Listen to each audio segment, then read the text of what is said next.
The gunshot echoed across the rugged Montana wilderness as Madeline Johnston slumped against the stagecoach wheel, her trembling hands pressing against the growing crimson stain on her side.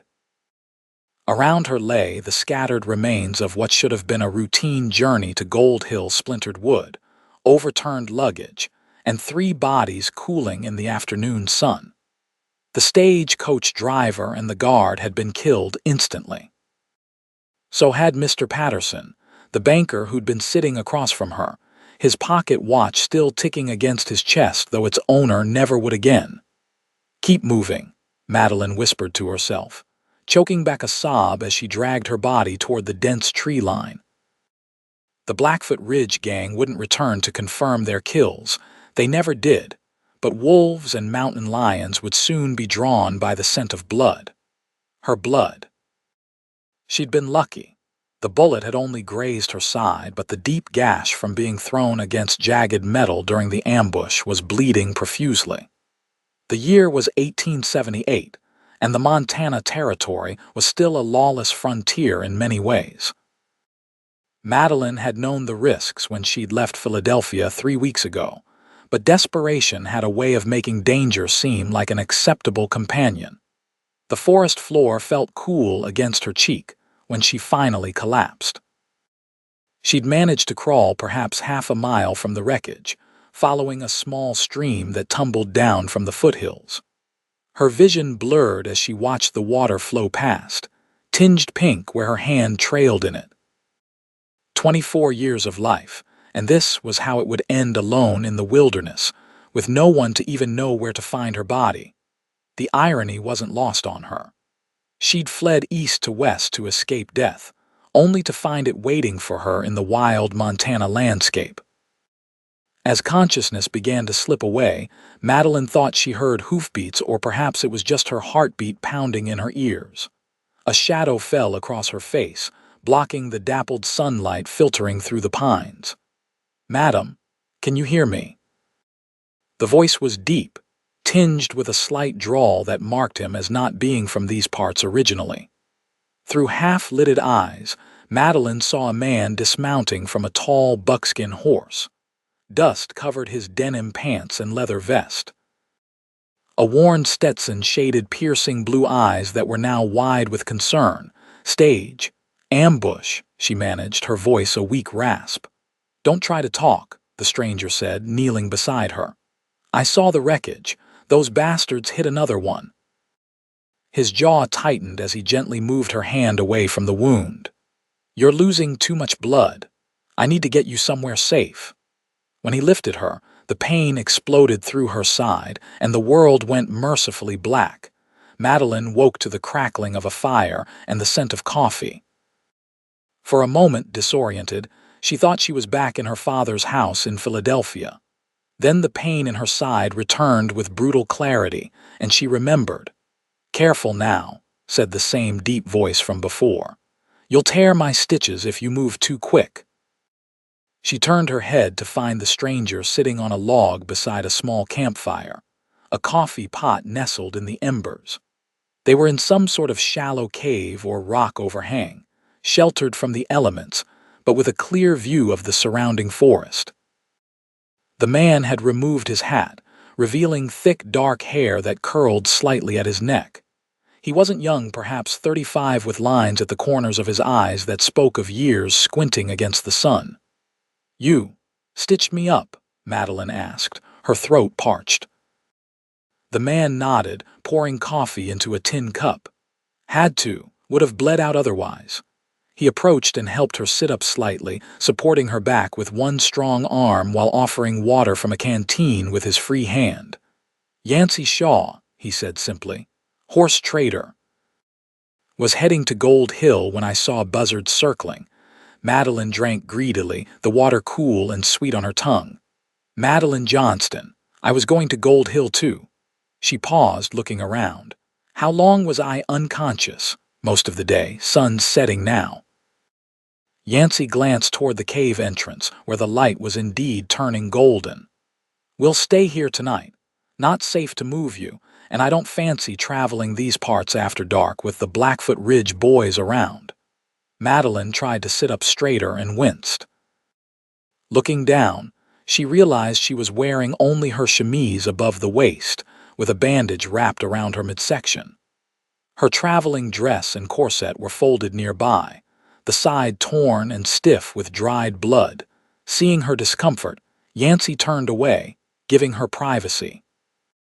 Had to cut your corset off to get to the wound. Saved a piece of it for the stitches. Sorry about that.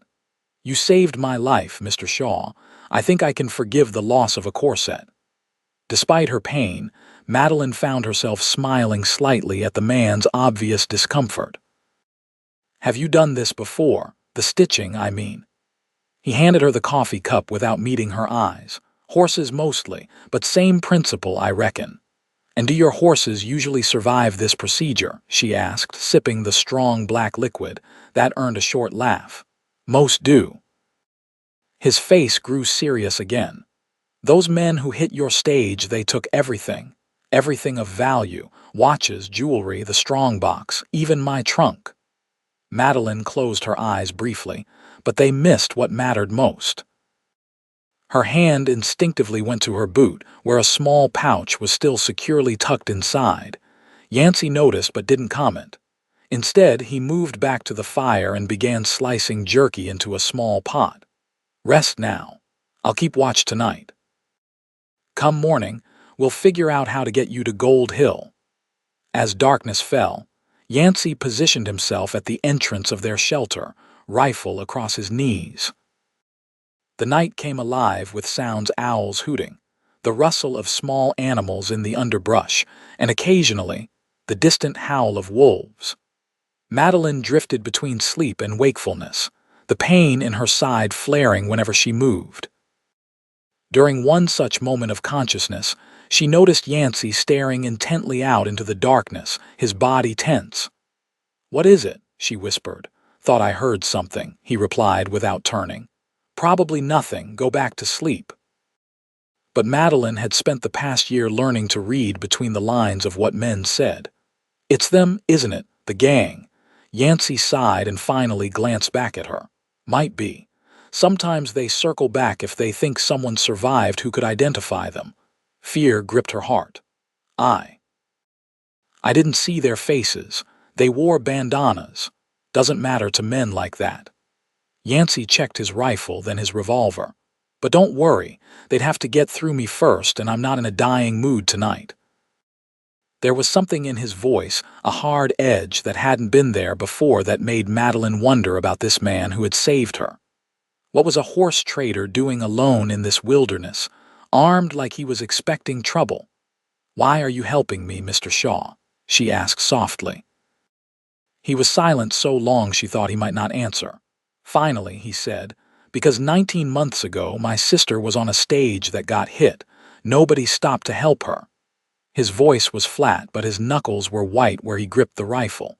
"Found her 3 days later. Too late." "I'm sorry," Madeline whispered. "Get some sleep, Miss Johnston. I'll be right here all night." Somehow, despite the pain and fear, those words comforted her enough that she eventually drifted back to sleep. True to his word, Yancey stood guard all night. Twice, Madeline woke to find him in exactly the same position, silhouetted against the night sky, vigilant and unwavering. By the time dawn broke over the Montana mountains, her fever had lessened, and the worst of the pain had dulled to a persistent throb. "How are you feeling?" Yancey asked, crouching beside her with fresh water. "Like I've been shot and thrown from a stagecoach," Madeline replied with a weak smile. "But better than yesterday." His lips quirked up at one corner. "Good enough to travel. Gold Hill's about 15 miles south. We could make it by nightfall if we take it slow. I can manage." Madeline tried to stand and immediately regretted it, gasping as fire lanced through her side. Yancey caught her before she could fall. "Maybe not," he muttered. "Look, I can fashion a travois, pull you behind my horse." "It won't be comfortable, but—" "No," she interrupted firmly. "I can ride. Just help me get dressed." He raised an eyebrow but didn't argue. With careful hands he helped her into her torn dress, averting his eyes whenever possible. The corset was beyond repair, which was probably for the best given her injury. Even without it, each movement sent waves of pain through her body. Once she was dressed, Yancey packed up their small camp, kicked dirt over the fire, and led his horse to a nearby rock that Madeline could use as a mounting block. The buckskin eyed her warily but stood still as Yancey helped her onto its back. "This is Thunder," he said, patting the horse's neck. "Best mount I ever had." Madeline gripped the saddle horn as Yancey swung up behind her, his chest warm against her back as he reached around for the reins. It was improper. Of course, a lady riding in such proximity to a man she barely knew, but propriety seemed a distant concern out here in the wilderness. They rode slowly, following what Yancey said was an old trapper's trail that would eventually connect with the main road to Gold Hill. The motion of the horse aggravated Madeline's wound, but she gritted her teeth against the pain, determined not to show weakness. "So what brings a Philadelphia lady to Montana territory?" Yancey asked after they had been riding for an hour or so. "I'm guessing that's where you're from by your accent." Madeline tensed slightly. "What makes you think I'm from Philadelphia, the way you say your vowels? Plus, your boots are Eastern made, too fine for out here." She hadn't realized her origins were so obvious. "You're observant, Mr. Shaw." "In my line of work, you learn to notice things." "So, Philadelphia," Madeline sighed. "Yes, but that's behind me now. I'm meeting my uncle in Gold Hill. He owns the mercantile there." It wasn't entirely a lie. Matthew Johnston did own the mercantile in Gold Hill, though he wasn't actually her uncle. He was her father's cousin, and the only family member who had offered help when everything fell apart in Philadelphia. Johnston. "Matthew Johnston?" Yancey asked, surprise evident in his voice. "You know him. Everyone in Gold Hill knows Matthew. Good man, fair prices, terrible poker player." There was a smile in Yancey's voice. "He didn't mention family coming to visit." "It was a somewhat sudden decision on my part," Madeline replied carefully. Yancey didn't press further, which she appreciated. They rode in companionable silence for a while, the landscape gradually changing from dense forest to more open country. By midday, they had reached a small stream, and Yancey suggested they stop to rest and water the horse. He helped Madeline dismount, his strong hands gentle on her waist as he lowered her to the ground. The pain made her dizzy, and she leaned against him longer than was strictly necessary, breathing in the scent of leather, horse, and something uniquely him. "Let me check those stitches," Yancey said, helping her sit on a fallen log. "Make sure nothing's torn loose." Madeline nodded, turning slightly so he could access the wound. His fingers were surprisingly gentle as he lifted the edge of her dress and examined the bandage. "Bleeding stopped," he reported. "Might actually heal clean if we're lucky. You must come from sturdy stock, Miss Johnston." "Madeline," she said impulsively. "Please, after all this, I think you can call me Madeline." He looked up, those blue eyes catching hers, and for a moment, something passed between them, something that made her heart beat faster in a way that had nothing to do with her injury. "Madeline," he repeated, the name sounding different in his low drawl. "Then I'm Yancey, not Mr. Shaw." The moment was broken by Thunder snorting and stamping his hoof. Instantly, Yancey was on alert, his hand dropping to his revolver as he scanned the surroundings. "What is it?" Madeline whispered. "Not sure," he murmured, helping her to her feet. "But Thunder's spooked, and he doesn't spook easy." They had just reached the horse when a voice called out from the trees on the far side of the stream. Well, what do we have here?" 3 riders emerged from the forest, spreading out along the bank. They were rough-looking men, unshaven and dirty. The one in the center, a tall man with a scarred face partially hidden behind a red bandana, leaned forward on his saddle horn, studying them with cold eyes. "Looks like we missed one yesterday, boys," he said with a chilling smile. "And she found herself a protector. How sweet." Yancey stepped in front of Madeline, his hand still on his gun but not drawing, not yet. "We don't want trouble," he said calmly. "Just passing through. Passing through with a witness to our business," said the leader, shaking his head. "That's trouble already, friend." Madeline's blood ran cold as she realized these were the men who had attacked the stagecoach. The red bandana, she remembered seeing it through the window just before the shooting started. "I didn't see anything," she said quickly. "I was unconscious for most of it." The leader laughed. "Hear that, boys? The lady was unconscious." His expression hardened. "Don't matter what you saw. You lived, which means you talked, which means you're a problem." Yancey's stance shifted slightly. "You boys really want to do this? 3 against 1 might seem like good odds, but I promise you, at least 2 of you won't ride away."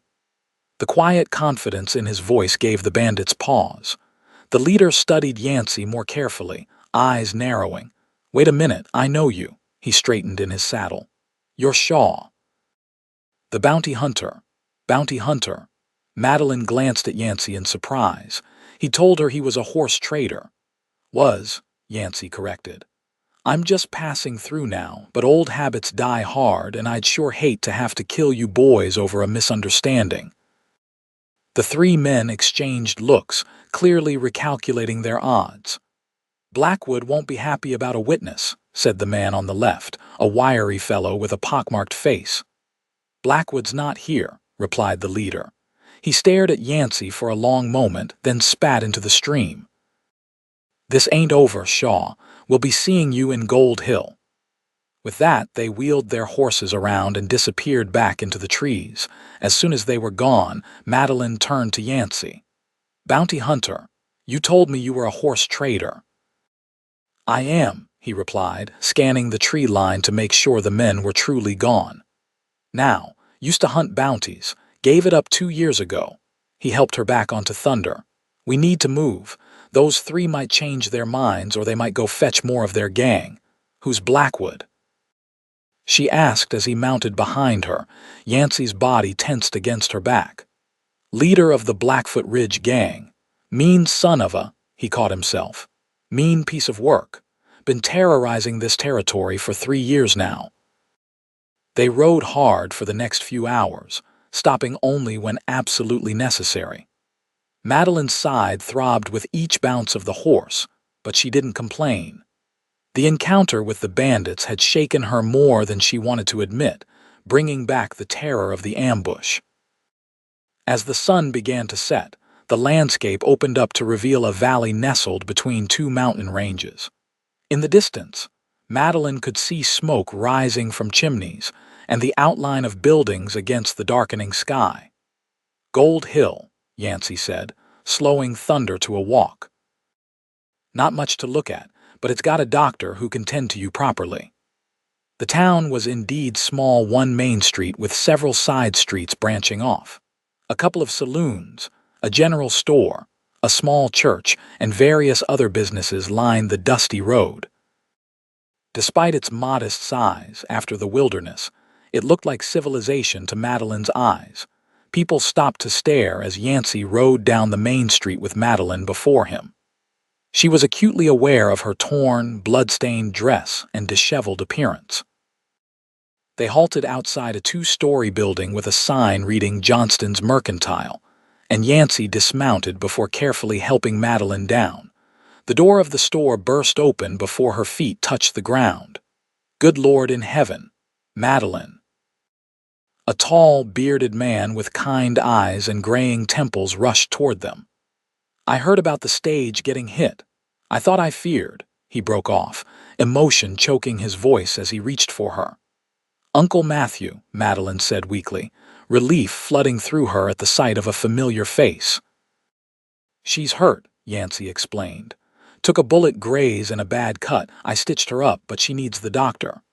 Matthew Johnston nodded, his face grave. "Thank you, Shaw. I'll never forget this." He turned and called to someone inside the store. "Jacob, run for Dr. Miller, quick now." The next hour passed in a blur for Madeline. She was carried into the living quarters behind the Mercantile, where a kindly woman introduced as Mrs. Peterson, the housekeeper, helped her into a clean nightgown. "Doctor." Miller arrived, an elderly gentleman with steady hands who praised Yancey's stitching before cleaning and rebandaging the wound. Through it all, Madeline kept looking for Yancey, but he had disappeared once Matthew took over her care. When she was finally settled in a comfortable bed with the doctor's laudanum dulling her pain, she asked Matthew about him. "Shaw. He's a complicated man," Matthew said, sitting beside her bed. "Used to be one of the best bounty hunters in the territory. Had a reputation for always bringing them in alive rather than dead. But he quit about 2 years ago after some tragedy. No one knows exactly what happened. Now he trades horses, keeps to himself mostly." He patted her hand. "But you rest now. We can talk more tomorrow." "He saved my life," Madeline murmured, feeling the medicine pulling her toward sleep. "Stood guard all night. The bandits came back, but he protected me." Matthew's expression darkened. "The Blackfoot Ridge gang has gotten bolder lately. That's the third stage they've hit this month." He sighed heavily. "But don't worry about that now. You're safe here." As sleep claimed her, Madeline wondered if that was true. The bandits' words echoed in her mind. "We'll be seeing you in Gold Hill." They knew where she was now, and for some reason they seemed to fear what she might have seen. But what troubled her more was Yancey's disappearance. After everything they'd been through, he'd simply vanished without a goodbye. She told herself it shouldn't matter. He was a stranger who'd done his Christian duty, nothing more. So why did her heart ache at the thought of never seeing him again? Madeline spent the next 3 days recovering in Matthew's home, gradually regaining her strength. The mercantile owner had a small but comfortable apartment behind his store, where he had lived alone since his wife passed away 5 years earlier. Mrs. Peterson came daily to cook and clean, and Dr. Miller visited each morning to check Madeline's wound, which was healing remarkably well. "You're lucky," the doctor told her on the third day. "No infection, and the cut wasn't as deep as it could have been. Shaw did a fine job with those stitches. I'll take them out in another week or so." "Have you seen him?" Madeline asked, trying to sound merely curious. "Mr. Shaw, I mean." "I'd like to thank him properly." Dr. Miller shook his head. "He rode out the day after he brought you in. Some business in Helena, from what I heard." Madeline couldn't help the disappointment that washed over her. She had hoped. Well, she wasn't entirely sure what she had hoped for. It was foolish to feel any attachment to a man she had known for barely 2 days. A man who, apparently, hadn't even felt the need to say goodbye. That afternoon, she felt strong enough to venture downstairs to the mercantile. Matthew protested at first, but when she insisted she was going stir-crazy in bed, he relented, helping her down the narrow stairs to the store. Johnston's mercantile was larger than it appeared from outside, with shelves stocked with everything from dry goods to tools, fabrics to firearms. A pot-bellied stove sat in the center, surrounded by a few chairs where old-timers were engaged in a lively discussion about local politics. Conversation halted when Madeline entered, and several men stood in respect. News of her ordeal had clearly spread through town. "Miss Johnston," said one elderly man, tipping his hat. "Good to see you on your feet. Nasty business with that stage." "Thank you," Madeline replied with a small smile. "I was fortunate that Mr. Shaw came along when he did." "Yancey's a good man," said another customer, a rugged-looking miner with a thick beard. "Saved my boy from a mountain lion last year. Doesn't talk much about it, though not one to seek praise." Matthew guided Madeline to a chair behind the counter. "You can sit here and keep me company. But promise you'll tell me if you start feeling tired." She nodded, grateful for something to occupy her mind besides thoughts of Yancey Shaw and memories of the attack. Matthew introduced her to the regulars as his niece from Philadelphia, and no one questioned the relationship, though Madeline knew that in a town this size, the truth of her connection to him would eventually come out.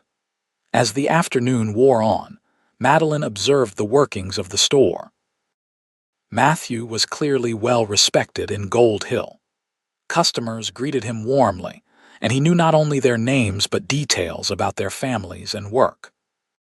He extended credit to those who needed it without hesitation, and offered advice on everything from which axe handle would last longest to how much flour was needed for a church social. "You've built something special here," Madeline commented during a lull in customers. Matthew smiled, though there was a touch of sadness in his eyes. "Mary and I always wanted it to be more than just a store, a place where folks could come together, you know." He glanced around the shop fondly. "After she passed, keeping it going the way she would have wanted, it gave me purpose." Madeline reached out to squeeze his hand. She would be proud. "I hope so." He cleared his throat.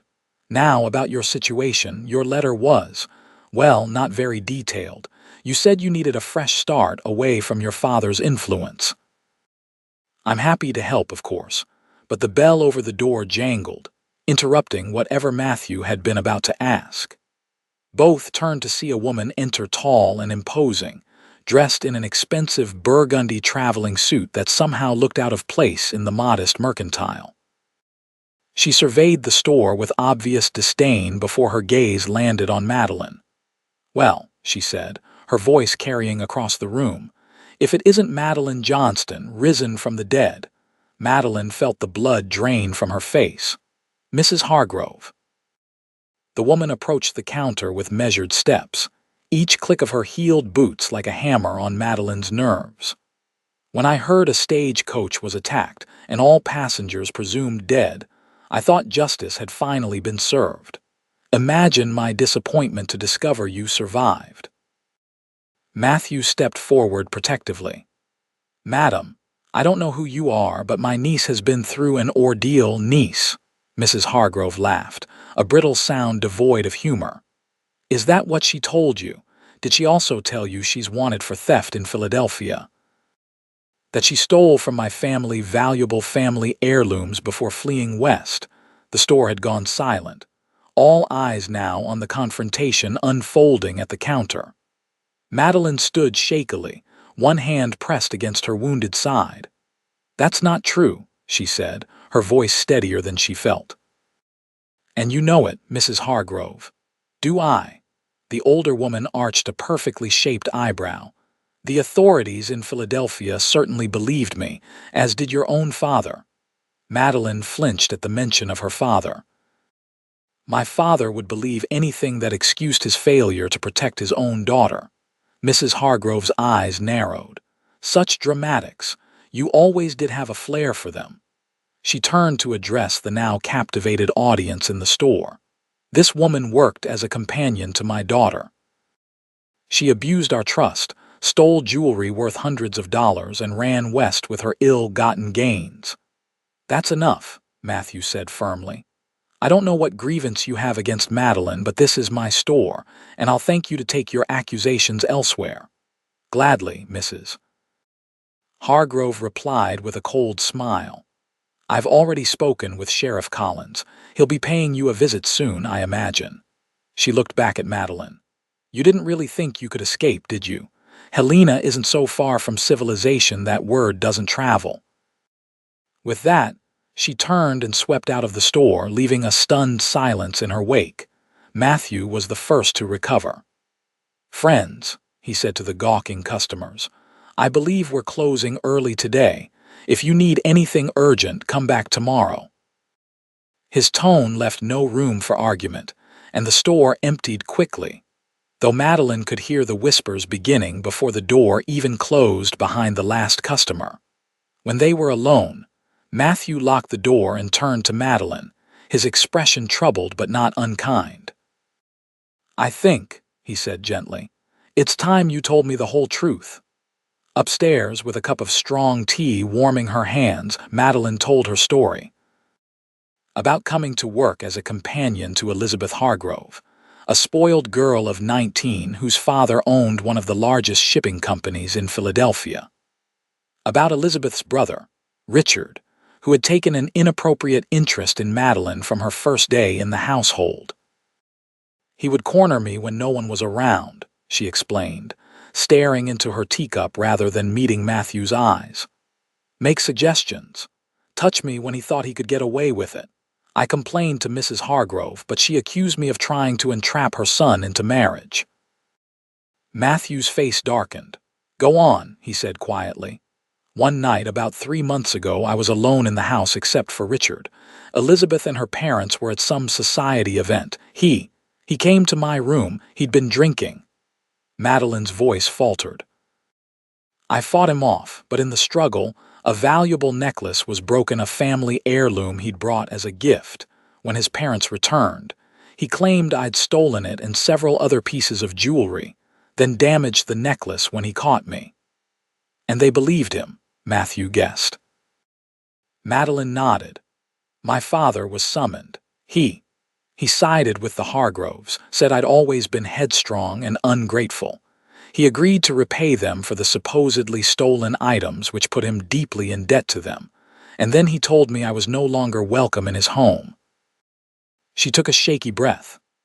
"I had nowhere to go. The story spread through Philadelphia society. No respectable household would hire me. So I wrote to you, the only family member who might help. I took what little money I had saved, bought a ticket west, and here I am." Matthew was silent for a long moment. "And the pouch you keep in your boot?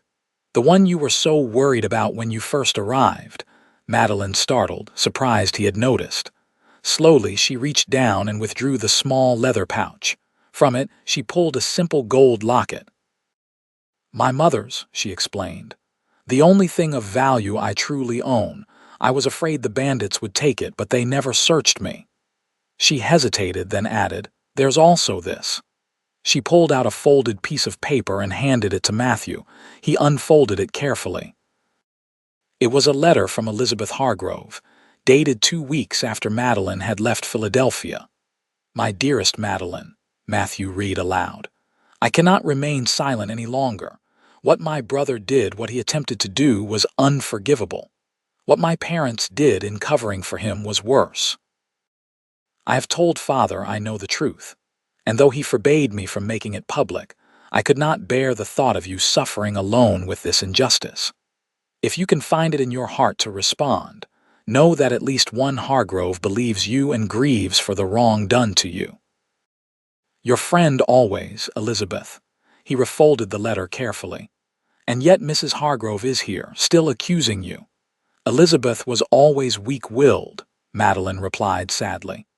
"I imagine her parents discovered she had written to me and forced her to recant. The Hargroves care about their reputation above all else." Matthew reached across the table and took her hand. "I believe you, Madeline, and I'll stand by you, but I need to know, are there actual charges against you in Philadelphia? Could they legally force you to return?" "I don't know," she admitted. "Your letter reached me before I could learn whether formal charges had been filed. I just ran." He nodded thoughtfully. "Then we'll need to speak with Sheriff Collins before Mrs. Hargrove fills his head with her version of events." He squeezed her hand. "Don't worry, Gold Hill takes care of its own." "But I'm not. You're my family," Matthew interrupted firmly. "That makes you one of us." The warm certainty in his voice brought tears to Madeline's eyes. After months of betrayal and abandonment, to have anyone believe in her was overwhelming. "Thank you," she whispered. Matthew stood, his expression determined. "Rest now. I'll go speak with the sheriff, and Madeline," he paused at the door, "keep that letter safe. It may be the only evidence we have of your innocence." After he left, Madeline sank back against her pillows, exhaustion washing over her. Just when she had thought she might find peace in Gold Hill, the past had caught up with her. And now the whole town would know her as an accused thief, a woman of questionable character, including Yancey Shaw, whenever he returned from Helena. The thought brought an unexpected pang of sadness. She had no right to care what a near stranger thought of her. And yet, during those 2 days when he had protected her, something had formed between them, a connection that went beyond mere gratitude. Now, that tenuous bond would be severed before it had truly begun. Morning brought Sheriff Collins to Matthew's door.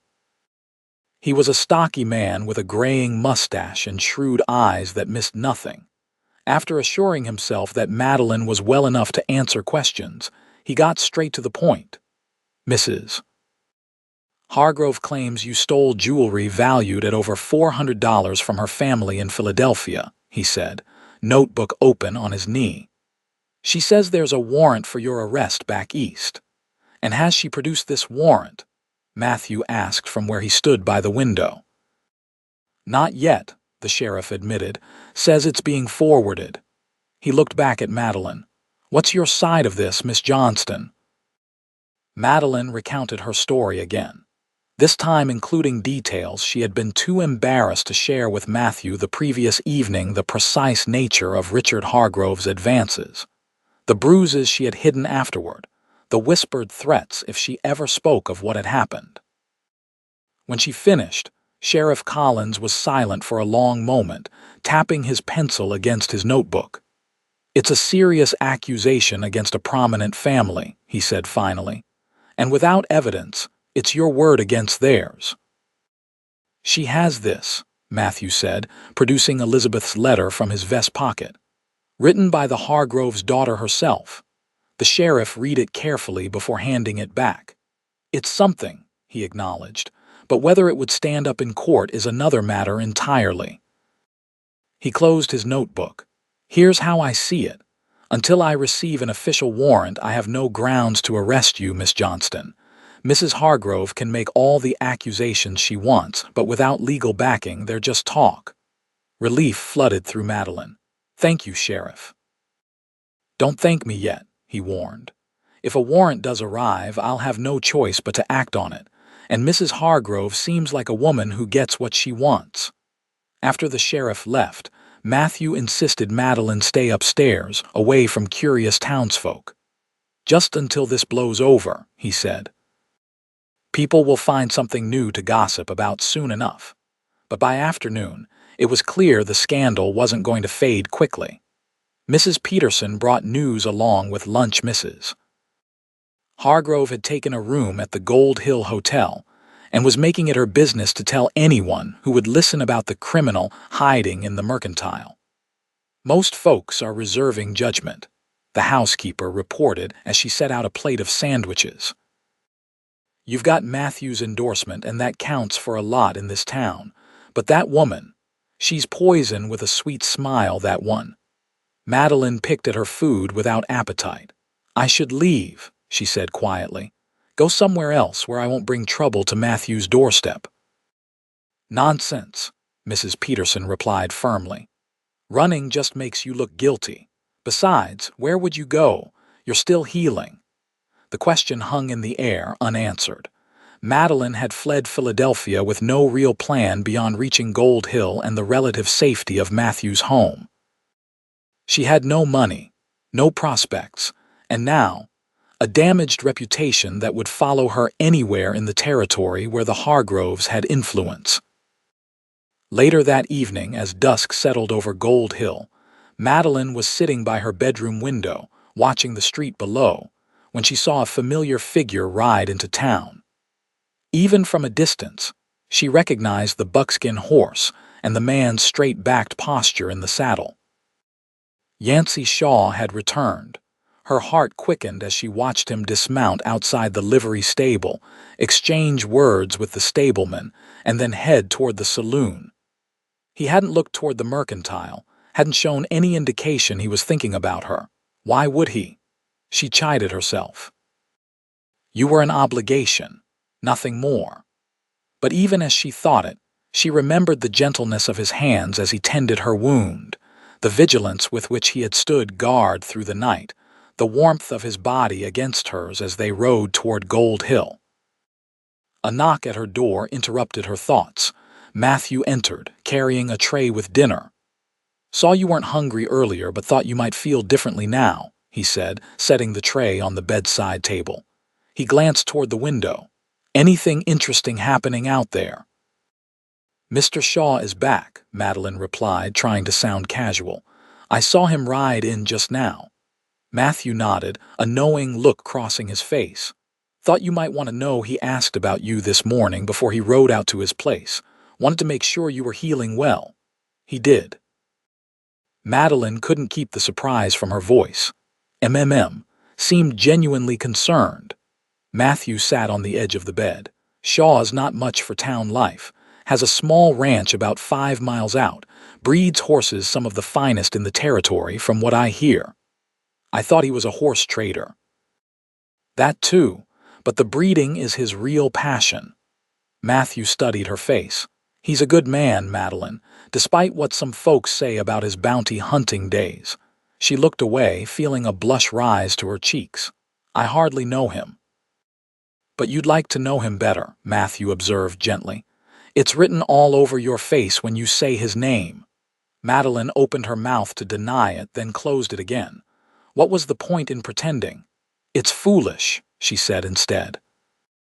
Even if he did feel something, which he doesn't, who would want a woman with my reputation? Especially now, with Mrs. Hargrove spreading her poison. Matthew's expression grew serious. About that, I've been thinking.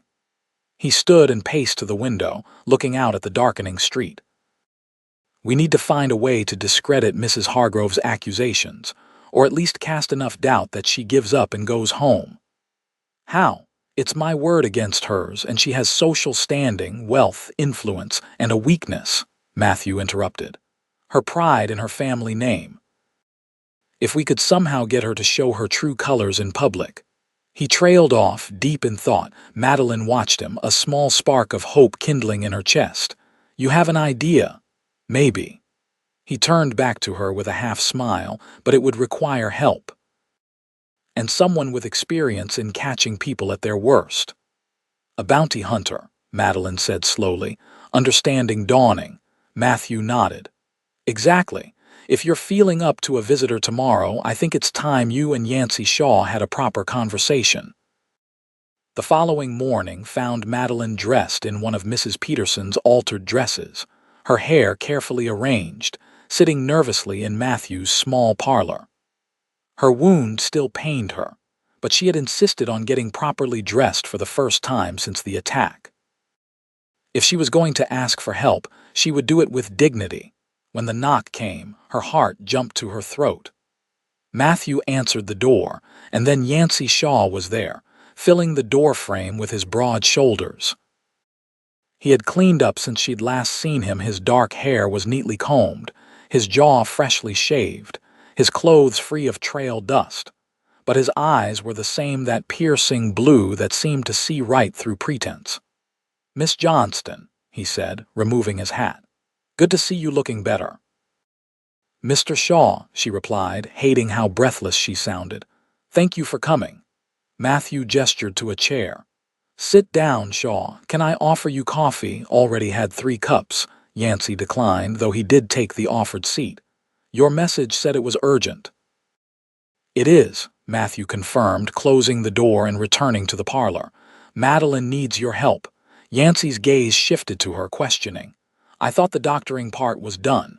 It is, Madeline said. This is something else. She took a deep breath and explained about Mrs. Hargrove's arrival, the accusations, and the threat of a warrant from Philadelphia. Yancey listened without interruption, his expression unreadable. When she finished, he sat forward, elbows on his knees. So you need me to? What exactly? Run her out of town? Because I don't do that kind of work anymore, even for a good cause. No, Matthew said quickly. Nothing like that. We need to discredit her accusations, make her show her true nature in public so people will question her motives. And how do you propose I do that? Yancey asked, skepticism evident in his voice. You were a bounty hunter, Madeline said quietly. You must have had ways of getting reluctant witnesses to talk, of uncovering the truth when people tried to hide it. A small smile quirked the corner of Yancey's mouth. I did. But those methods don't generally work on society, ladies. Mrs. Hargrove is no lady, Madeline retorted with unexpected heat. She's a viper in silk. Yancey studied her for a moment, something like admiration flickering in his eyes. You really did stand up to her son, didn't you? Not many women would have the courage to fight back against a man in his position. I had no choice, Madeline replied simply. He nodded, as if confirming something to himself. All right, I'll help. But I need to know every detail about the Hargroves, their business, their habits. Anything that might be used against them. Relief washed over Madeline. "Thank you," she whispered. "Don't thank me yet," Yancey warned. "This could backfire. If she really does have influence with territorial officials, she could make trouble for all of us." "It's a risk I'm willing to take," Madeline said firmly. "I won't spend my life running from lies." For the next hour, they strategized. Madeline shared everything she knew about the Hargroves, their business dealings, social connections, and personal weaknesses. Mrs. Hargrove's obsession with appearances. Mr. Hargrove's rumored gambling debts. Richard's history of inappropriate behavior with other young women. "The trouble is," Matthew pointed out, "none of this helps us without proof. It's still just Madeline's word against theirs." Yancey had been mostly quiet, listening intently. Now he spoke up. "There might be a way." He turned to Madeline. "You said Elizabeth wrote to you admitting she knew the truth, if she was willing to do that once. You think she might help us?" Madeline frowned. "I doubt it. She was always terrified of her mother." "Maybe," Yancey conceded, "but fear and conscience are powerful forces and they don't always pull in the same direction." He stood, putting his hat back on. "I need to send some telegrams, and then I think I should meet Mrs. Hargrove." "Is that wise?" Matthew asked. "She'll be suspicious of anyone connected to Madeline." Yancey's smile had a predatory edge. "Who says she'll know we're connected?" He left shortly after, promising to return the next day with news. As soon as the door closed behind him, Matthew turned to Madeline with raised eyebrows. "Well, what do you think?" "I think," she replied slowly, "that Mrs. Hargrove has no idea what's coming for her." That evening, Madeline insisted on coming downstairs for dinner, tired of being confined to her room like a prisoner. Mrs. Peterson had prepared a hearty stew and fresh bread, and for the first time in days, Madeline found herself genuinely hungry. They were just finishing the meal when an urgent knock came at the back door. Matthew answered it to find Yancey standing there, his expression grim. "We have a problem," he said without preamble, stepping inside. "Mrs. Hargrove received a telegram this afternoon. The warrant from Philadelphia will be here within days." Madeline felt the blood drain from her face. "Then it's over," she whispered. "They really did file charges." Yancey shook his head. "Not necessarily. From what my contact in the telegraph office gathered, it's not an official federal warrant, it's a county document based solely on the Hargroves' accusation. Might not even be legal across state lines. But Sheriff Collins won't know that," Matthew pointed out. "He'll have to honor it, at least until a judge can review it." "Exactly," Yancey confirmed. "Which means we have maybe 3 days to resolve this before Madeline faces arrest." He turned to her, his blue eyes intense. "I need your permission to move forward with a plan, one that's not entirely conventional." "What kind of plan?" she asked warily. "One that involves me getting close to Mrs. Hargrove under false pretenses. I've already introduced myself as a businessman with shipping interests." He grimaced slightly. She was quite receptive.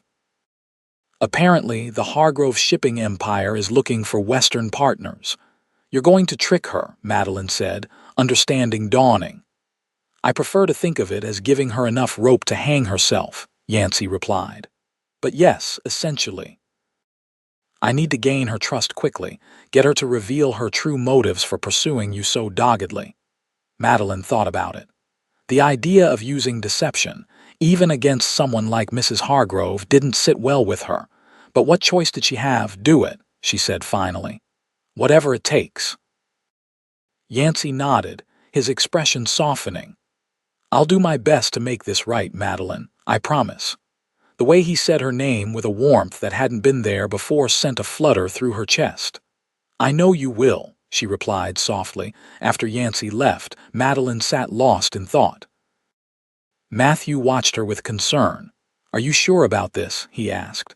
Trusting Shaw with something so important, Madeline looked up, surprised by the question. "Of course." He saved my life once already. Why wouldn't I trust him now? Matthew sighed. Because this is different. This isn't about physical danger, it's about your future, your reputation. And Shaw, well, his methods weren't always by the book in his bounty hunting days. What do you mean? Matthew hesitated.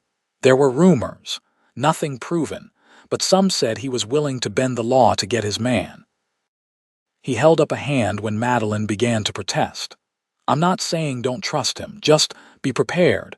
This might get messy before it gets better. Madeline considered his words. I think, she said slowly, that sometimes messy is the only way forward. The next day passed in anxious waiting. Yancey had sent word that he was making progress with Mrs. Hargrove, but provided no details. Madeline tried to keep busy helping Matthew in the store, but each time the bell over the door rang, she tensed, expecting to see Sheriff Collins with a warrant in hand. By evening, her nerves were frayed. She sat by the window again, watching the street, when she noticed a commotion outside the Gold Hill Hotel. A stagecoach had arrived, unusual for that time of day, and several passengers were disembarking. One in particular caught her attention, a slight young woman in a fashionable traveling suit, her blonde hair peeking out from beneath a feathered hat. Even from a distance, there was something familiar about her bearing, the way she nervously clutched her reticule. Matthew. Madeline called, not taking her eyes from the scene below. Come quickly, he hurried to her side. What is it? I think that's Elizabeth Hargrove. Madeline pointed to the young woman who was now being escorted into the hotel by none other than Yancey Shaw. Matthew let out a low whistle. Shaw works fast, he murmured, but how did he? I don't know, Madeline replied, watching as the pair disappeared into the hotel, but I think we're about to find out. They didn't have to wait long. Less than an hour later, Yancey appeared at the back door, his expression unreadable. Is it really Elizabeth? Madeline asked as soon as he stepped inside. He nodded. Arrived on the afternoon stage from Billings. I sent a telegram to her directly 2 days ago, told her you were in trouble and needed her help. Wasn't sure she'd come. He removed his hat, running a hand through his hair. She's terrified of her mother finding out she's here. I've put her in a room at the boarding house under a false name. Does she know what we're planning? Matthew asked. Not entirely, but she wants to help. Yancey turned to Madeline. She asked about you, if you were all right, if you hated her for not standing up to her parents sooner. Tears sprang to Madeline's eyes. I could never hate Elizabeth. She was as much a victim of that household as I was in her way. That's what I told her, Yancey said quietly. She wants to see you. Is that safe? Matthew interjected. If Mrs. Hargrove discovers her daughter is here, that's part of the plan, Yancey interrupted. But not yet. First, Madeline needs to speak with Elizabeth privately. Tomorrow morning at the boarding house. Mrs. Hargrove will be occupied. I've arranged for her to meet with a supposed business associate at the hotel. The way he said it made Madeline suspect there was no actual business associate. Yancey Shaw was proving to be a master of misdirection. And then, she prompted, Yancey's expression turned grim. Then we spring the trap. But I need to be sure Elizabeth is truly willing to publicly contradict her mother. She says she is, but she's afraid, Madeline finished for him. I understand. Let me talk to her. If anyone can convince her to stand firm, it's me. The following morning, Madeline made her way to the boarding house, a shawl pulled over her head to avoid recognition. Her side still ached, but the pain was manageable now, reduced to a dull throb that only sharpened when she moved too quickly. Mrs. Simmons, the boarding house proprietor, directed her to a room at the back of the house. Madeline knocked softly, her heart pounding. The door opened just a crack, then wider as Elizabeth recognized her visitor. Madeline, she gasped, pulling her inside and closing the door quickly. Oh, thank goodness! The two women embraced, Elizabeth's slender form trembling against Madeline's. When they parted, Madeline was struck by the changes in her former charge. The spoiled girl she remembered had been replaced by a young woman with shadows under her eyes and tension in her jaw. "I came as soon as I got Mr. Shaw's telegram," Elizabeth said, leading Madeline to sit on the small bed. "Mother thinks I'm visiting school friends in Boston. If she knew I was here." She shuddered. "You're very brave to come," Madeline said gently. Elizabeth shook her head. "Not brave. Just tired. Tired of the lies, tired of watching Richard get away with everything." She took Madeline's hands in hers. "Is it true? Did Mother really accuse you publicly? Is there really a warrant?" "All true," Madeline confirmed. "She seems determined to see me punished, though I've done nothing wrong." "It's not about you," Elizabeth said with surprising bitterness. "It's about protecting the Hargrove name. Always, always the family name." "Richard could," she broke off, blinking back tears. "Did Mr. Shaw tell you?" "About the others," Madeline frowned. "Others, after you left, there was another girl, a maid, Richard. Hurt her. Badly. Father paid her family to keep quiet and sent her away." Elizabeth's voice dropped to a whisper. "And she wasn't the first. Just the first I knew about. Mother has been covering for him for years." Cold horror washed over Madeline, "and they're never held accountable. Never." Elizabeth's hands tightened on Madeline's. "But this time it will be different. I've brought proof. Proof." Elizabeth stood and retrieved a small leather portfolio from her trunk. Letters, between mother and father, discussing Richard's indiscretions and how to handle them. And this. She pulled out a folded document. A copy of the settlement agreement with the maid's family. It's detailed.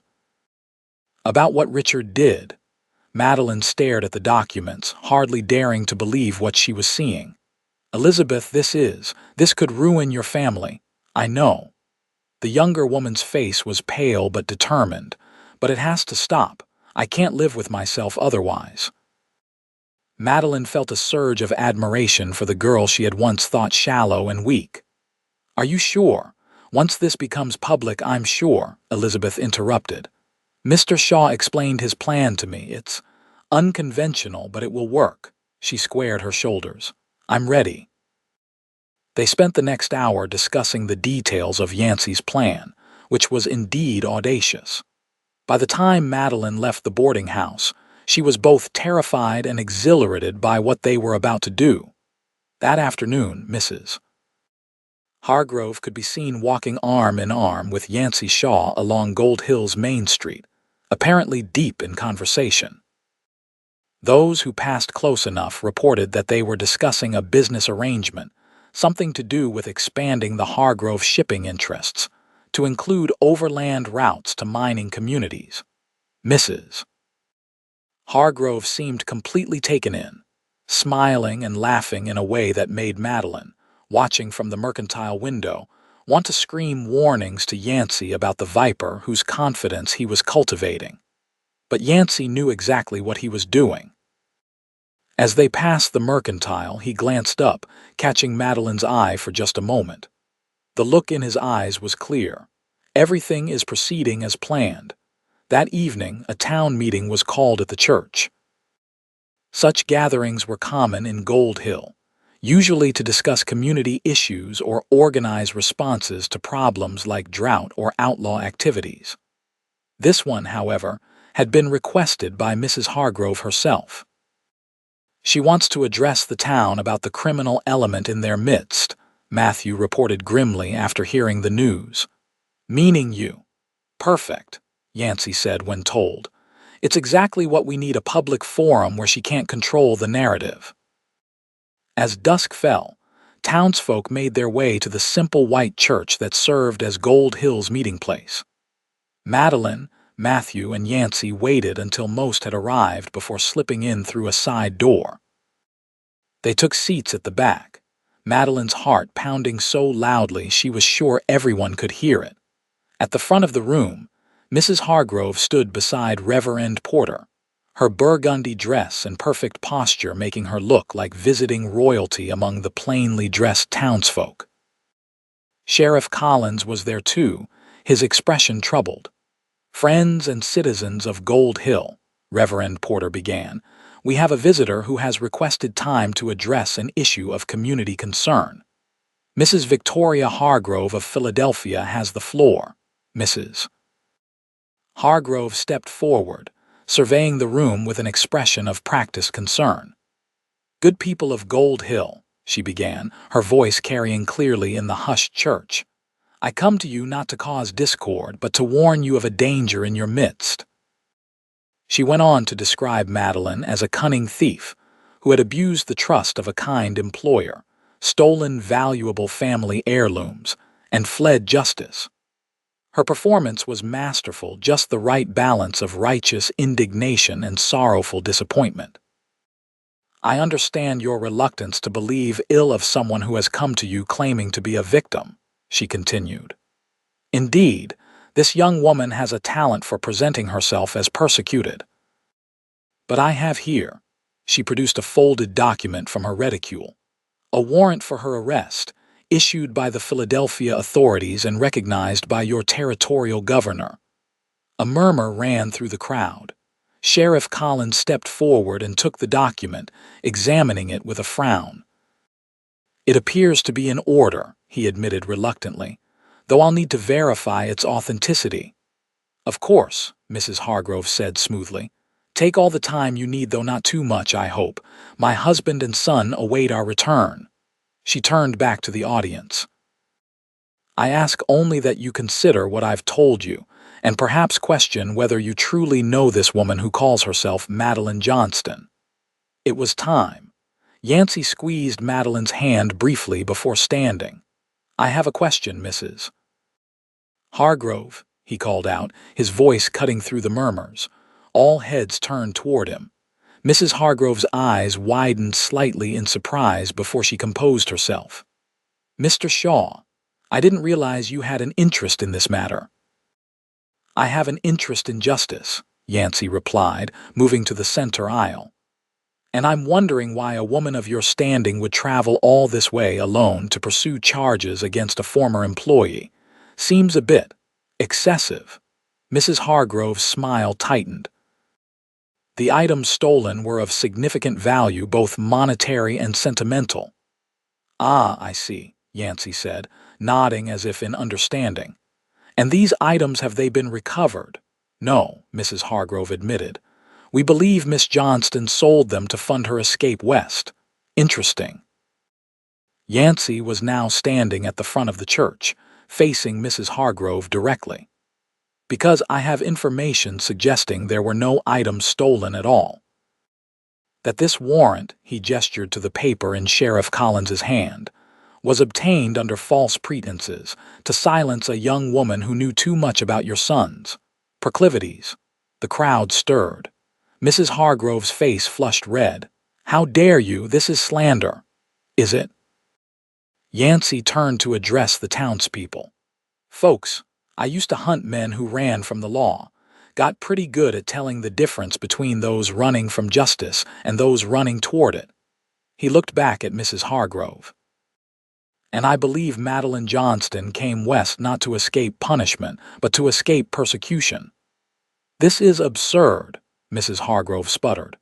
"Sheriff, I insist you remove this man. I'd like to hear what he has to say," Sheriff Collins interrupted, his gaze thoughtful as he studied Yancey. Yancey nodded his thanks. "I've recently come into possession of some documents, letters between Mr. and Mrs. Hargrove discussing how to handle their son's unfortunate behaviors with female servants, and a settlement agreement with the family of a young woman who was hurt by Richard Hargrove just 3 months ago." Mrs. Hargrove's face had gone from red to white. "Those are private family matters. They have nothing to do with this case." "Don't they?" Yancey countered. "They establish a pattern. Richard Hargrove preys on young women in his household. When they resist or complain, the family uses its wealth and influence to silence them, or in Madeline's case, to destroy them." "Lies," Mrs. Hargrove hissed. "All lies. You have no proof." "Actually," came a new voice from the church entrance, "he does." Every head turned to see Elizabeth Hargrove standing in the doorway, her small figure silhouetted against the darkening sky outside. "Elizabeth," Mrs. Hargrove gasped. "What are you doing here?" Elizabeth walked down the aisle, her steps measured, her chin high despite the trembling of her hands. "I brought the proof, Mother. I can't be silent anymore." Mrs. Hargrove's composure cracked. "You stupid, ungrateful child. After everything we've done for you, you've done nothing but teach me that wealth and position are more important than truth and decency." Elizabeth replied, her voice gaining strength. "What Richard did to Madeline, what he tried to do, was wrong. What he did to Mary Sullivan was worse. And what you and Father did to protect him was unforgivable." A stunned silence fell over the church. Elizabeth turned to Sheriff Collins. "That warrant is based on false accusations. Madeline Johnston stole nothing from our family. She fled because my brother assaulted her, and my parents threatened to ruin her if she spoke out. She opened the portfolio she carried and began distributing documents to the sheriff and Reverend Porter. These are copies of letters between my parents discussing how to handle Richard's indiscretions. And this is the settlement agreement with Mary Sullivan's family. Note the description of her injuries, and the clause forbidding her from ever speaking about what happened." The sheriff read quickly, his expression darkening with each page. When he looked up, his eyes were hard. "Mrs. Hargrove, these documents suggest a pattern of criminal behavior and obstruction of justice. If authentic, they cast serious doubt on the allegations against Miss Johnston." Mrs. Hargrove looked around the room, seeing only hostile or pitying faces. Her careful facade cracked completely. "You have no right," she shrieked at Elizabeth. "No right to betray your family this way. Your brother is a predator," Elizabeth finished quietly, "and you enabled him for years." Mrs. Hargrove's gaze darted around the room, finally landing on Madeline, who had risen from her seat at the back. "You," she hissed, "you turned my own daughter against me." "No, Mother," Elizabeth said sadly. "You did that yourself." What happened next occurred so quickly that later, witnesses would disagree on the exact sequence of events. Mrs. Hargrove lunged toward Madeline, something glinting in her hand, a small knife she had pulled from her reticule. Several people shouted warnings. Sheriff Collins moved to intercept her. But it was Yancey who reached her first, catching her wrist and twisting until the knife clattered to the floor. "That's enough," he said, his voice deadly quiet. "It's over, Mrs. Hargrove." The sheriff took custody of the now sobbing woman, while Reverend Porter called for calm among the shocked townspeople. Elizabeth stood frozen in the aisle, tears streaming down her face as she watched her mother being led away. Madeline went to her immediately, pulling her into an embrace. "You were so brave," she whispered. "So very brave." "What will happen to her?" Elizabeth asked, her voice small. "That depends," Sheriff Collins said, returning after handing Mrs. Hargrove off to his deputy. "These accusations against your brother, are you willing to make them official? And these documents, will you testify to their authenticity?" Elizabeth looked at Madeline, seeking reassurance. Madeline nodded encouragingly. "Yes," Elizabeth said finally. "Yes to both. It has to stop." The sheriff nodded. "Then I'll hold Mrs. Hargrove for attempted assault and send these documents to the federal marshal in Helena. They'll want to investigate the Philadelphia end of things." He turned to Madeline. "As for this warrant, I'm setting it aside pending further investigation. You're free to go about your business, Miss Johnston." The relief that washed over Madeline was so profound that her knees nearly buckled. It was really over. The nightmare that had begun in Philadelphia and followed her west was finally ending. As the crowd dispersed, full of excited chatter about the evening's dramatic events, Yancey approached Madeline and Elizabeth. "You did well," he told Elizabeth gently. "Both of you did." Elizabeth managed a watery smile. "What happens now?" "Now," Matthew said, joining them, "you both get some rest. Tomorrow will be soon enough to decide next steps." They left the church together, Matthew, Madeline, Elizabeth, and Yancey, an unlikely group bound by the events of the evening.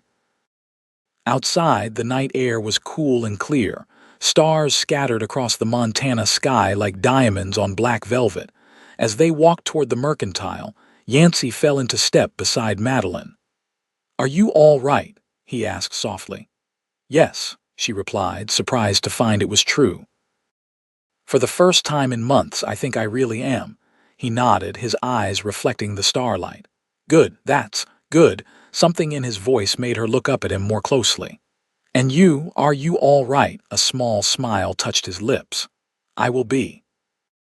It wasn't until they reached the mercantile that Madeline realized he had been walking with his hand hovering near the small of her back, not touching her, but ready to catch her if she stumbled. The realization sent a warm flutter through her chest. Perhaps the end of one nightmare could be the beginning of something else entirely.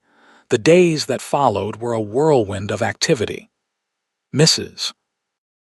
Hargrove was transported to Helena to face charges of attempted assault and potentially more serious accusations once the federal authorities investigated the Philadelphia situation. Elizabeth, after much soul-searching, decided to stay in Gold Hill temporarily, accepting Matthew's offer of a room above the mercantile. "I can't go back to Philadelphia," she explained to Madeline as they sat in the small parlor one evening. "Not until this is all resolved, and even then, I don't think I could live in that house again." Madeline understood completely. "You're welcome here as long as you need," she assured her friend. "We survivors need to stick together." Elizabeth smiled, some of the haunted look fading from her eyes. "Is that what we are, survivors?" "That and more," Madeline replied firmly.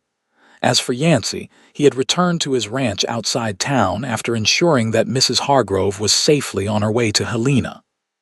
Madeline hadn't seen him for nearly a week, though Matthew reported that he had stopped by the store once to ask how she was faring. "Why doesn't he come see for himself?" Madeline wondered aloud, unable to keep the disappointment from her voice. Matthew gave her a knowing look. "Shaw's a complicated man, always has been. Give him time." But time was the one thing Madeline wasn't sure she had. With the threat from the Hargroves neutralized, she needed to think about her future.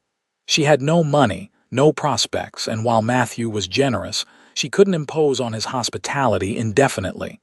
The solution presented itself unexpectedly. Mrs. Peterson, who had taken quite a liking to Madeline, mentioned that the local school was in need of a teacher. "The last one quit to get married last spring," she explained as she kneaded bread dough in Matthew's kitchen. "They've been making do with various townsfolk taking turns, but what they really need is someone educated, someone who knows literature and figures and such." "I've never taught before," Madeline said doubtfully. "But you were educated at that fancy Philadelphia Ladies' Academy, weren't you?" "That's more schooling than most folks around here ever get." The idea took root. The next day, Madeline visited the head of the school board, a gruff but fair-minded rancher named Harold Thatcher. After a brief interview, during which she demonstrated her knowledge of mathematics, literature, and history, she was offered the position. "It's not much pay," Mr. Thatcher warned. $20 a month plus room and board at the schoolhouse. It has a small apartment in back." "I accept," Madeline said without hesitation. A place of her own, work that would allow her to be independent, it was more than she had dared hope for. She was walking back to the mercantile, her mind full of plans for her new position, when she quite literally ran into Yancey Shaw coming out of the gunsmith shop. "Oh," she exclaimed as his hands shot out to steady her. "I'm sorry. I wasn't looking where," she broke off as she recognized him. "Yancey." Madeline. His eyes swept over her, noting the color in her cheeks and the brightness of her eyes. "You look well." "I am well," she replied, suddenly acutely aware of his hands still holding her arms. "My side is almost fully healed. Dr. Miller removed the stitches yesterday." "Good." "That's good." He seemed reluctant to let go, though he finally did, taking a small step back. "Matthew said you've been busy." "Yes, she paused, gathering her courage. Actually, I was just offered a position as the school teacher here in Gold Hill. I start next week. Something flickered across his face, surprise, certainly, but also what looked like pleasure. A teacher, that seems fitting. Does it? She tilted her head, studying him. You have a patient way about you, he explained. And you're clearly educated. The children will be lucky to have you. The compliment warmed her. Thank you. I'm a bit nervous, but also excited. It will be good to have purpose again, to be useful. Yancey nodded, understanding in his eyes.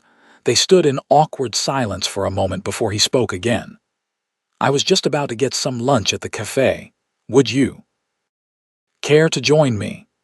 The invitation was so unexpected that Madeline momentarily forgot to breathe. I'd like that, she said finally, hoping her voice sounded steadier than it felt. The Gold Hill Cafe was small but clean, with gingham curtains on the windows and the enticing smell of fresh bread and roasting meat. Yancey guided Madeline to a table near the back, away from curious eyes. They ordered beef stew for him, chicken and dumplings for her, and then found themselves alone again, suddenly unsure what to say to each other outside the context of danger and intrigue. How is Elizabeth adjusting? Yancey asked finally, breaking the silence. Better than I expected, Madeline replied, grateful for the safe topic. She's received a letter from her father asking her to return home, but she's holding firm. She wants to see this through the investigation, possibly a trial. She's stronger than she looks, Yancey observed. Most women are, Madeline said with a small smile. We have to be. He acknowledged this with a nod. And are you, staying in Gold Hill, I mean? The question seemed to carry more weight than its simple words suggested. Madeline considered her answer carefully. I am, for now at least. The teaching position is for the school year after that. She shrugged lightly. I've learned not to plan too far ahead. A wise approach in these parts, Yancey agreed, though it's good to have some roots, people who... He trailed off, looking slightly uncomfortable. People who care what happens to you. Madeline's heart quickened. Yes, she said softly. That is good. Their food arrived, temporarily halting the conversation. As they ate, Madeline found herself studying Yancey when he wasn't looking. There was something different about him today, a slight softening around the eyes, perhaps, or a lessening of the vigilant tension he usually carried in his shoulders. Why did you become a bounty hunter? She asked suddenly. And why did you stop? Yancey's fork paused halfway to his mouth.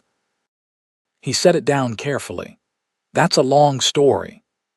I have time, Madeline replied simply. He studied her face as if gauging whether she really wanted to know or was just making conversation. Whatever he saw must have satisfied him, because he began to speak. I was a lawman before deputy sheriff in a small town in Kansas. My older brother was the sheriff. Good men, both of us, or so folks said. A shadow crossed his face. Then a gang came through the Collier brothers, bad men wanted in 3 states. They robbed the bank, shot my brother when he tried to stop them. His voice grew hard. He didn't die right away, lingered for 3 days, made me promise to bring them to justice. And did you? Madeline asked quietly. Eventually. Yancey took a sip of coffee, his eyes distant with memory. Tracked them across 4 states. Took nearly a year. When I finally caught up with them, I had a choice: take them in alive or kill them, Madeline finished when he hesitated. Yancey nodded. That's what everyone expected, what I wanted to do. But when I had them cornered, I remembered something my brother always said. The difference between justice and vengeance is that justice serves something beyond yourself. He shook his head slightly. So I brought them in alive. They hanged, but legally, after a fair trial. That seems like the right choice, Madeline said. It was. But it changed something in me. I couldn't go back to being a deputy, too many memories. So I became a bounty hunter. Got a reputation for bringing them in alive when possible. His jaw tightened. Until Hannah. Your sister, Madeline said softly, remembering what he had told her the night he stood guard over her. Yes, After she was killed, I tracked the men responsible, brought them in, but he looked down at his hands. It was a close thing, too close. I realized I was losing myself to hate, becoming the kind of man my brother would have been ashamed of. He raised his eyes to meet hers. So I quit, bought some land outside Gold Hill, started breeding horses, been trying to live a quieter life ever since. Until you found me bleeding by a stream, Madeline said with a small smile. Something softened in his expression. Until then, yes. They finished their meal in companionable silence, the shared confidences creating a new ease between them. As they left the cafe, Yancey offered his arm and Madeline took it without hesitation. I should get back to Matthews, she said as they paused on the boardwalk. Elizabeth and I are going to look at the schoolhouse this afternoon, see what needs to be done before classes start. Yancey nodded. I understand. He hesitated, then added, I'd like to call on you properly. Perhaps Sunday after church, the formal request, so unexpected from this rugged man who had stitched her wound and carried her to safety, brought a warm flush to Madeline's cheeks. I'd like that very much, she replied. Good. The smile that transformed his face made him look years younger, easing the hard lines that life had etched around his eyes and mouth. Until Sunday, then. As she watched him walk away, Madeline felt a lightness in her heart that had been absent for too long. The future, which had seemed so bleak just weeks ago, now held possibilities she hadn't dared to imagine. Sunday couldn't come soon enough. The schoolhouse was a simple one-room building that had obviously been constructed with more enthusiasm than skill. The floors were uneven, the windows drafty, and the wood stove in the corner looked ancient enough to have heated classrooms during the Revolutionary War. But it was clean, thanks to the efforts of town mothers who had taken turns maintaining it, and the attached living quarters, a small bedroom, kitchen, and sitting area were cozy if sparse. Madeline fell in love with it immediately. It's perfect, she told Elizabeth as they swept and dusted. My own little kingdom, Elizabeth laughed. A far cry from the Hargrove mansion, but I see the appeal. She had been different since confronting her mother, more confident, more willing to speak her mind. Independence has its merits. That it does, Madeline agreed, thinking of her own journey from dependent daughter to accused thief to schoolteacher. How strange and winding life's paths could be. By Sunday, Madeline had moved her few belongings into the schoolhouse apartment and was beginning to feel settled.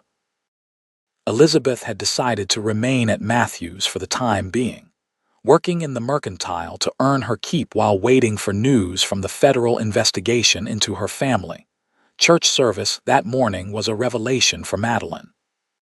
Instead of the sidelong glances and whispered comments she had feared, she was greeted warmly by the townsfolk. Word of her appointment as teacher had spread, and parents were eager to introduce themselves and their children. Miss Johnston, said a weathered woman with kind eyes, I'm Mrs. Baker. My twins, Thomas and Timothy, will be in your class. Fair warning, they're a handful. Miss Johnston, said another, a burly blacksmith with enormous hands, my Sophia loves reading. She's 8 and already gone through every book in our house twice. One by one, they came to her mothers, fathers, grandparents, each with stories and warnings and hopes for the children she would teach. By the end of the service, Madeline felt something she hadn't expected, a sense of belonging. She was scanning the church for Yancey as people began to disperse, disappointed when she didn't see him. Perhaps he had changed his mind about calling on her, looking for someone. She turned to find him standing behind her, dressed in what were clearly his Sunday best, a dark suit that fit his broad shoulders perfectly, a crisp white shirt, and a string tie. His dark hair was neatly combed, his jaw freshly shaved. He looked so different from the trail-worn man who had found her bleeding in the wilderness that for a moment, Madeline was speechless. You clean up well, Mr. Shaw, she finally managed, unable to keep a teasing note from her voice. A smile tugged at the corner of his mouth. As do you, Miss Johnston. She was wearing her best dress, a blue cotton that Matthew had ordered for her from a catalog, insisting it was a gift to celebrate her new position. The color brought out the amber flecks in her hazel eyes, and she had pinned her honey brown hair up in a simple but elegant style. "Are you still agreeable to my calling on you today?" Yancey asked, a hint of uncertainty in his voice that Madeline found endearing in such a confident man. "Very much so," she assured him. They walked to the schoolhouse together, attracting curious glances from townsfolk who were unaccustomed to seeing the solitary horseman in the company of the new schoolteacher. Madeline could practically hear the gossip starting, but found she didn't mind. Let them talk. After everything she had endured, a little town gossip seemed trivial. At the schoolhouse, she showed Yancey around with pride. "It's not much," she acknowledged, "but it's mine, at least for the school year." "It suits you," he said, looking around the classroom with its rows of desks and slate blackboard. "I can see you here, teaching the young ones their letters." His words pleased her more than they should have. "What about you?" she asked. "Will you show me your ranch someday?" "If you'd like to see it," he replied, a new warmth in his voice. "It's nothing fancy, just a small house, barn, some corrals, and the horses, of course."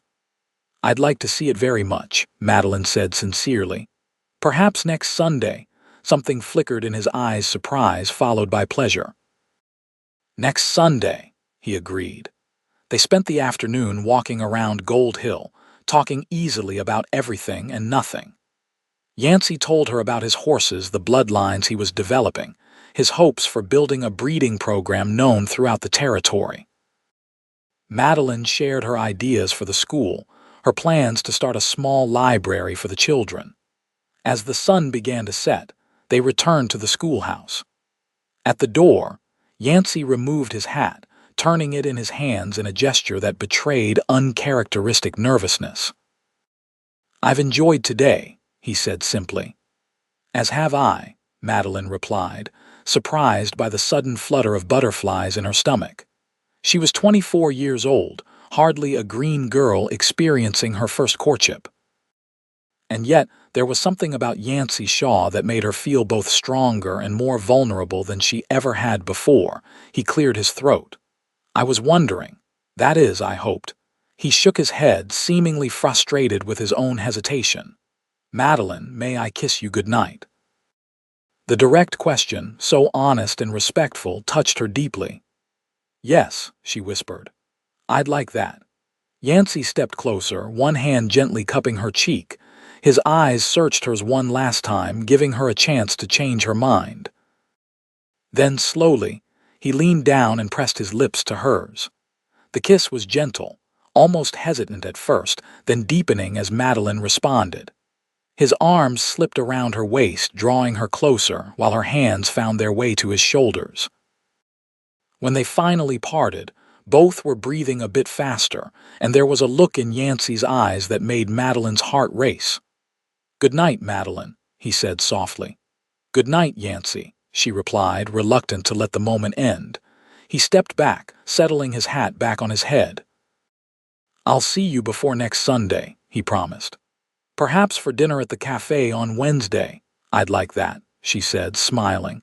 She watched him walk away, his tall figure silhouetted against the sunset. Only when he had disappeared from view did she touch her fingers to her lips, still feeling the warmth of his kiss. School began the following day.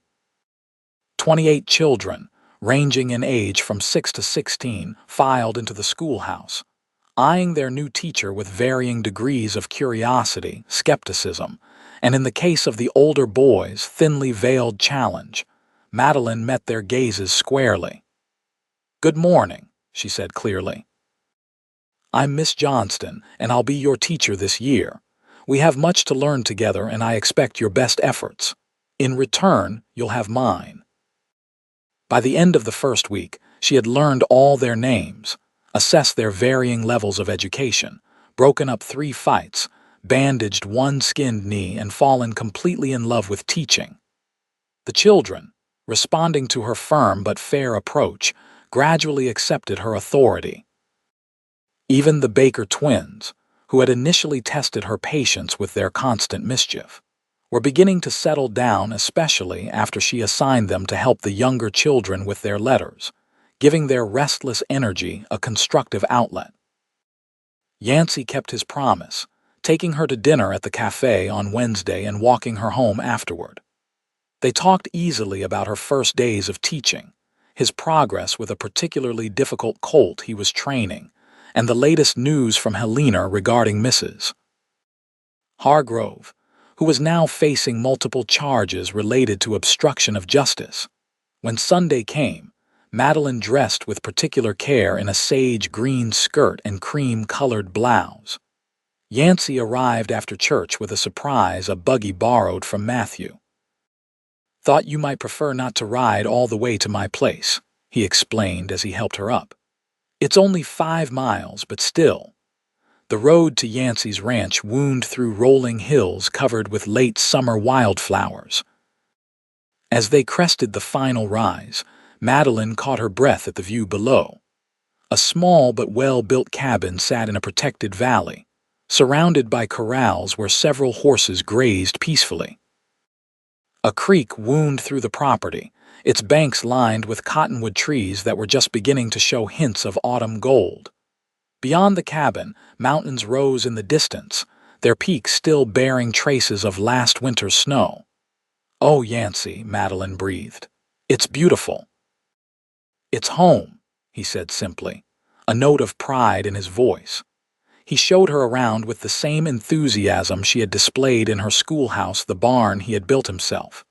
The spring-fed well that never ran dry, the vegetable garden he had started with seedlings from Mrs. Peterson. But it was the horses that clearly held his heart. Each one had a name and a story, and he introduced them to Madeline as if presenting old friends. "This is Maybelle," he said, stroking the neck of a dappled gray mare. "Best dam I have. All her foals inherit her sweet temper. And this fellow?" Madeline asked, indicating a handsome chestnut stallion who watched them imperiously from a separate corral. "Firewalker," Yancey replied with a grin. "My best stud, and he knows it.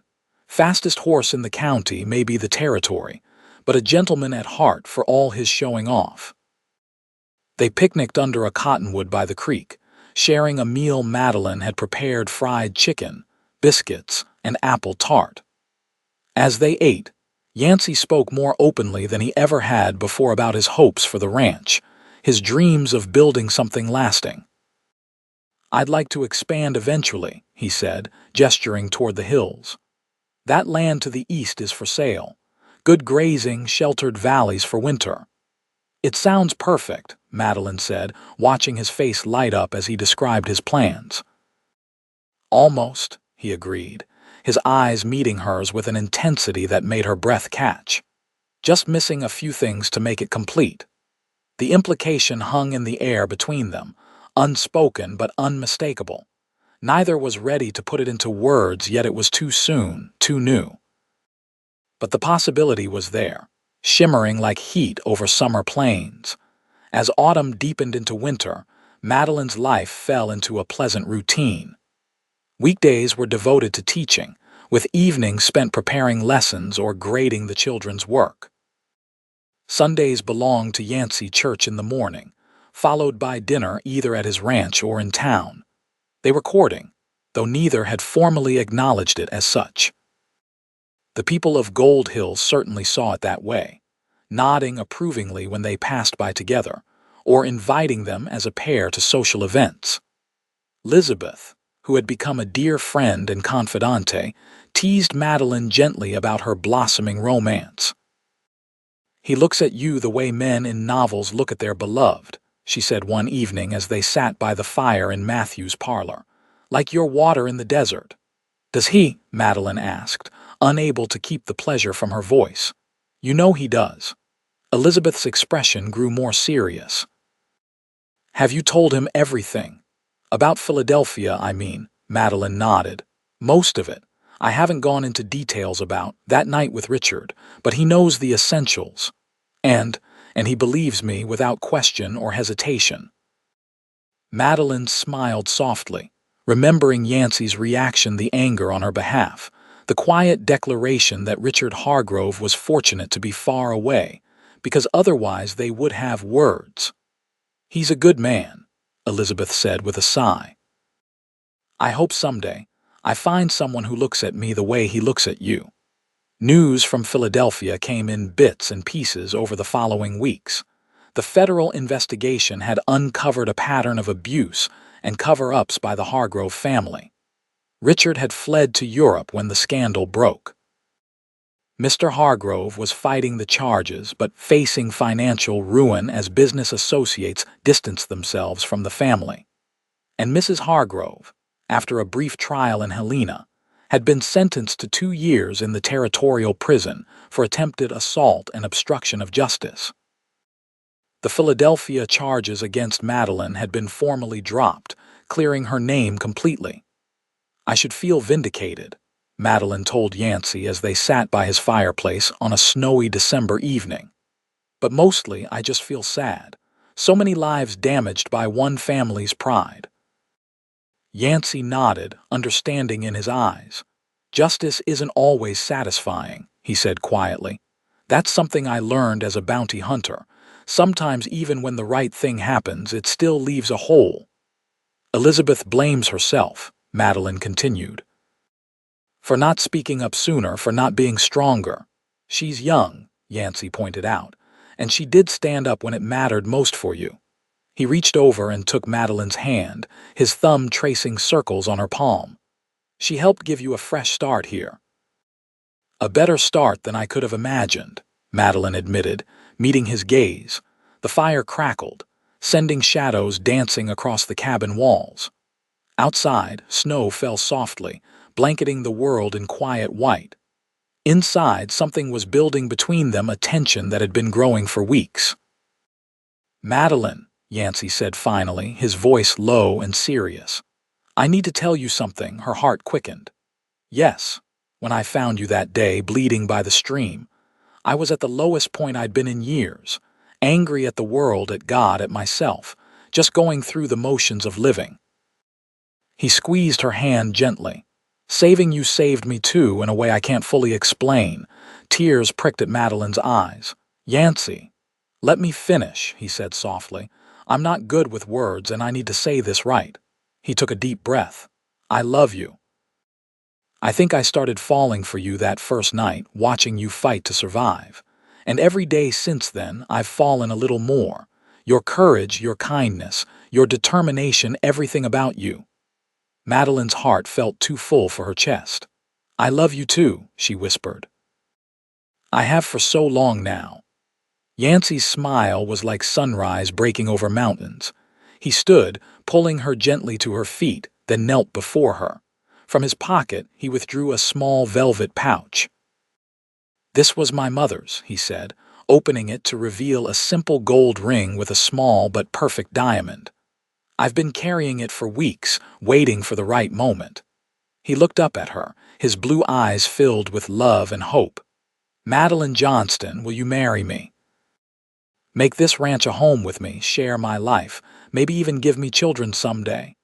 "Yes," she said through happy tears. "Yes to all of it." He slipped the ring onto her finger, then stood and drew her into his arms. This kiss was different from any they had shared before, deeper, more passionate, full of promise and longing. When they finally broke apart, both breathless, Yancey rested his forehead against hers. "When?" he asked simply. "Christmas," Madeline decided impulsively. "It's only 3 weeks away." "Is that too soon?" Yancey laughed, a joyous sound that filled the cabin. "I'd marry you tomorrow if I could," he confessed. "Christmas is perfect." They were married on Christmas Eve in the Gold Hill Church, with snow falling gently outside and candles illuminating the simple sanctuary. Reverend Porter officiated, beaming at the couple who had overcome so much to find each other. Matthew gave Madeline away, his eyes suspiciously bright as he placed her hand in Yancey's. Elizabeth stood as her maid of honor, radiant in a blue dress that matched her eyes. The church was filled with townsfolk who had come to see their schoolteacher, and the formerly solitary horseman joined their lives together. Madeline wore a cream-colored dress that Mrs. Peterson and Elizabeth had helped her make, with tiny pearls sewn into the bodice and lace at the cuffs and collar. Her honey-brown hair was crowned with a wreath of winter greenery and white ribbons. Yancey couldn't take his eyes off her as she walked down the aisle toward him. When she reached his side and smiled up at him, he felt a peace settle over him that he had never known before. The vows they spoke were traditional, but the meaning behind them ran deeper than words could express. When Reverend Porter pronounced them man and wife, and Yancey lifted her veil to kiss her, the church erupted in cheers and applause.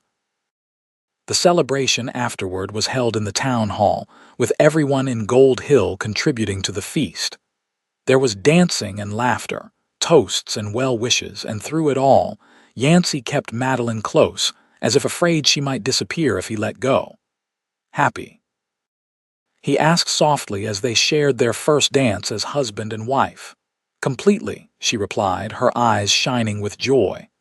"And you, more than I thought possible," he admitted, spinning her gently to the music. Later that night, he carried her across the threshold of their cabin, their home now, where a fire blazed welcomingly in the hearth, and fresh evergreen boughs adorned the mantel. Outside, stars sparkled in the clear winter sky, and the snow-covered landscape glowed with moonlight. Inside, two people who had found each other against all odds began their life together, healing each other's wounds, strengthening each other's resolve, and building something beautiful from the broken pieces of their pasts. 5 years later, on a warm spring afternoon, Madeline Shaw sat on the porch of the ranch house, watching her husband teaching their 4-year-old son, Thomas, to ride a gentle pony in the front yard. Nearby, 2-year-old Hannah toddled after butterflies, her copper curls bouncing in the sunlight. The ranch had prospered beyond their hopes. Yancey's breeding program had gained recognition throughout the territory, with buyers coming from as far as Denver and Salt Lake City for his horses. The additional land he had dreamed of was now part of their property, and a new, larger house had replaced the original cabin, though they had preserved it as a guest house, unable to part with the place where their life together had begun. Madeline still taught at the Gold Hill School, having arranged her schedule so that she could be home with the children during summer and winter breaks. She had started a proper library for the town as well, housed in a small building next to the schoolhouse, and stocked with books donated by everyone from Matthew to the territorial governor. Elizabeth had eventually returned to Philadelphia, but not before meeting a young lawyer who had come west to assist with the federal investigation into the Hargroves. They were married now, with a baby on the way, living in Denver where he had established a successful practice.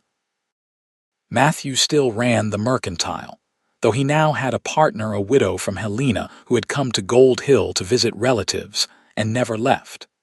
The twinkle in his eye when he spoke of her suggested that another wedding might be in Gold Hill's future. As for the Hargroves, they had faded from Madeline's life. Mrs. Hargrove had served her sentence and returned east, a broken woman whose social standing was irreparably damaged.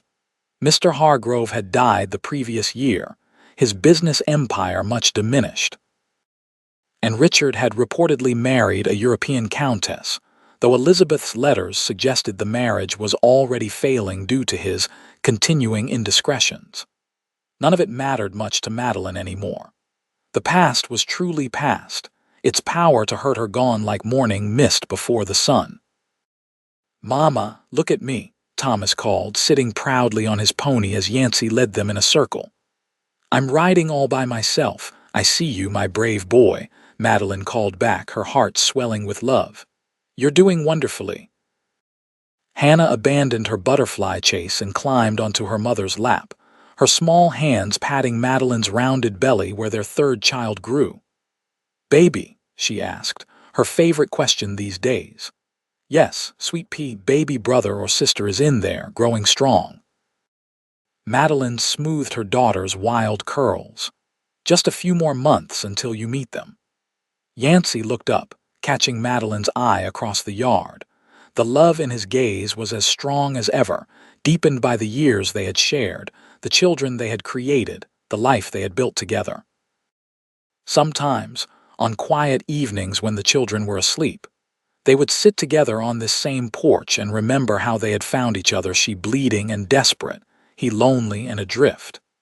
How a brutal ambush and its aftermath had led, improbably, to this abundance of love and joy.